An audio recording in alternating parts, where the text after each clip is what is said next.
Hyderabad Nampally exhibition గ్రౌండ్లో చేప ప్రసాదం పంపిణీ కొనసాగుతోంది.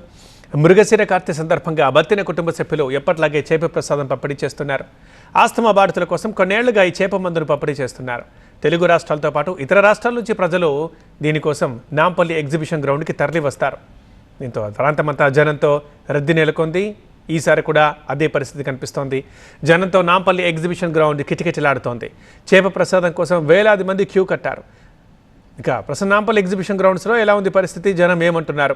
మా సీనియర్ కరెస్పాండెంట్ లక్ష్మీకాంత్ వివరాలు కొద్దిసేపటి తర్వాత చూద్దాం. ప్రస్తుతానికైతే నాంపల్లి ఎగ్జిబిషన్ గ్రౌండ్లో పరిస్థితి సేమ్.